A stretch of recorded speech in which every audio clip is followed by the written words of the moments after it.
ॐ श्री अपराजिता स्तोत्रम्। नमो देव्यै महादेव्यै शिवायै सततं नमः। नमः प्रकृत्यै भद्रायै नियता प्रणता स्मतां। रौद्रायै नमो नित्यायै गौर्यै दात्र्यै नमो नमः। ज्योत्स्नायै चेन्दुरूपिण्यै सुखायै सततं नमः। कल्याण्यै प्रणतावृज्यै सिद्ध्यै कुर्मो नमो नमः। नैऋत्यै बुभृतां लक्ष्म्यै सर्वाण्यै ते नमो नमः। दुर्गायै दुर्गपारायै सारायै सर्वकारिण्यै त्याच्यै तदैव कृष्णायै धूम्रायै सततं नमः। अतिसौम्यातिरौद्रायै नतास्तस्यै नमो नमः। नमो जगत्प्रतिष्ठायै देव्यै कृत्यै नमो नमः। या देवी सर्वभूतेषु विष्णुमायेति शब्दिता नमस्तस्यै नमस्तस्यै नमस्तस्यै नमो नमः। या देवी सर्वभूतेषु चेतनत्यभिधीयते नमस्तस्यै नमस्तस्यै नमस्तस्यै नमो नमः। या देवी सर्वभूतेषु बुद्धिरूपेण संस्थिता नमस्तस्यै नमस्तस्यै नमस्तस्यै नमो नमः। या देवी सर्वभूतेषु निद्रारूपेण संस्थिता नमस्तस्यै नमस्तस्यै नमस्तस्यै नमो नमः। या देवी सर्वभूतेषु क्षुधारूपेण संस्थिता नमस्तस्यै नमस्तस्यै नमस्तस्यै नमो नमः।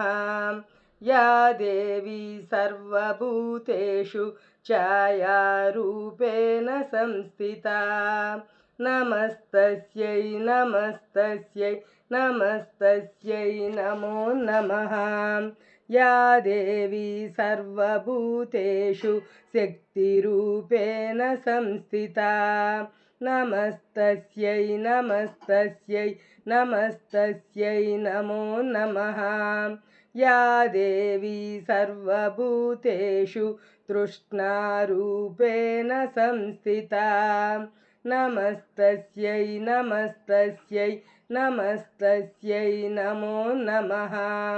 या देवी सर्वभूतेषु क्षान्तिरूपेण संस्थिता नमस्तस्यै नमस्तस्यै नमस्तस्यै नमो नमः।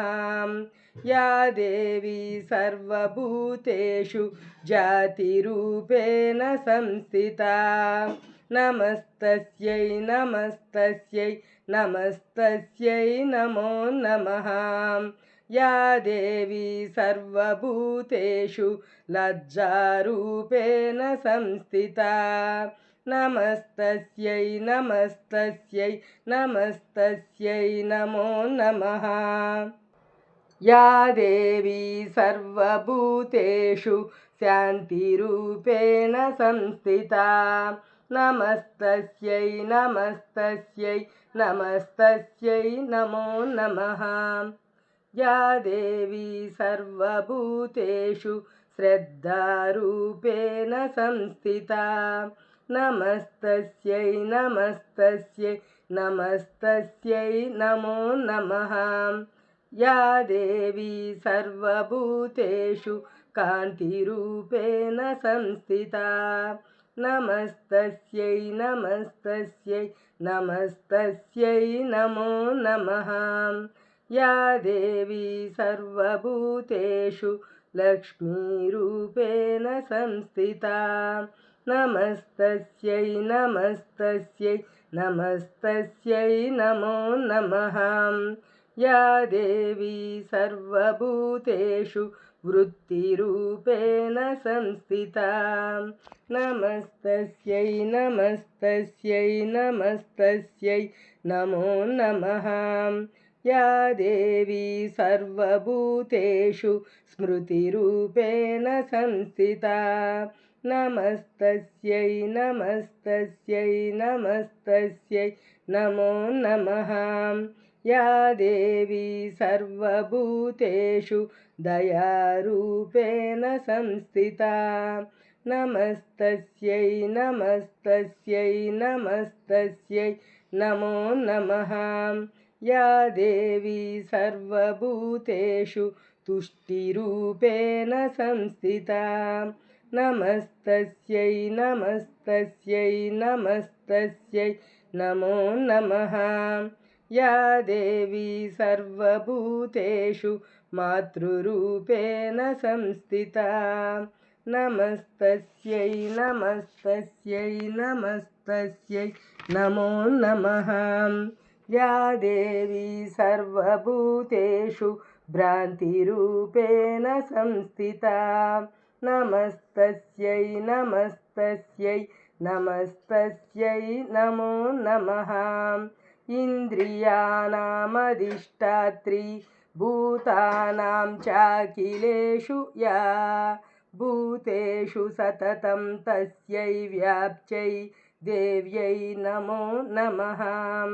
चितिरूपेण या कृष्णमेतद् व्याप्य स्थिता जगत् नमस्तस्यै नमस्तस्यै नमस्तस्यै नमो नमः। नमस्तस्यै नमस्तस्यै नमस्तस्यै नमो नमः। नमस्तस्यै नमस्तस्यै नमस्तस्यै नमो नमः।